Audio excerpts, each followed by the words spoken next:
Hello, greetings. I hope you all are doing well. Today, we are going to talk about how we can enhance our veto design, specifically how we can improve the sectoral design so that our pleasure, especially sectoral pleasure, can also increase and we can enjoy it sectorally as well. The very first tip is that you should try to manage your stress because stress is one of the main reasons that affects your work. Try to manage your stress and make an effort to handle your stress on a day-to-day basis. To manage it, you can do things like exercise, talk with your friends, do some stretching, or meditate. Definitely do these so that your stress can be managed. The second important thing you need to do is to openly communicate with your partner. Try to make your sex life a little more exciting, add some playful activities, and focus on creating positive experiences so that both you and your partner can enjoy it together. When you create a positive association with the activity, with bedtime, or with intimacy, your libido naturally starts to increase and your desire begins to rise on its own. When your experience is positive, when you feel really good during special moments with your partner, then your libido naturally starts to increase on its own. The third important tip is to try to openly improve your communication with your partner so that both you and your partner are on the same page and can explore each other's fantasies. Talk about what both of you like and dislike. Discuss how you want to initiate things. The fourth important point is to pay a lot of attention to your diet because diet improves your performance and especially include white meat and dried fruits in your diet. Similarly, make sure to drink water regularly. Another important point is to exercise a lot and especially focus on yoga exercises as they help increase your performance. Make sure to try them because yoga has many poses, many postures, and many asanas that help enhance your performance. So make exercise a part of your routine and try to practice yoga. So the sixth important tip is to try to introduce different things into your sexual activity and bedtime routine. Try new things, experiment with different positions, and enjoy each other in new ways so that the excitement and the element of surprise between you both is maintained. The most important thing that can increase your libido is having frequent sexual activity. In other words, increasing the frequency of sexual activity can significantly boost your libido.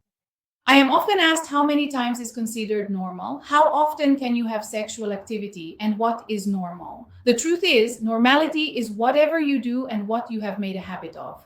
There are many partners, many couples who have sex or sexual activity every day. Some partners do it 3 times in 2 weeks. Some do it once after 2 weeks or once a month. So everyone has their own normal and everyone has their own activity level. But if you want to keep yourself sexually active, enjoy pleasure, increase your libido, last longer during sex, and maintain your reproductive system well, then you should try to keep your sexual activity quite regular. In other words, try to increase it. At least 3 to 4 times a week, you should definitely have sexual activity with your partner. This way, your sexual desires will remain better. Your reproductive system will also function better, and you will stay healthy both physically and mentally. Similarly, here, women tend to give more importance to emotional connectivity. Emotions are very important for them, whereas for men, sexual activity is much more important. When you connect emotionally with women, they respond much better. Here, men are not trained to form emotional connections. They don't know how to respond to women's emotional needs, so they are unable to fulfill those needs. As a result, women also struggle to fulfill their marital duties and their behavior throughout the day, their conversations, sexuality, and even the bond in the relationship. Many things are expected from them, which are not always possible. Similarly here, men have a lot of exposure to many things. Their own exposure is quite good, and they even talk about it openly. They are also very focused on tracking their own progress.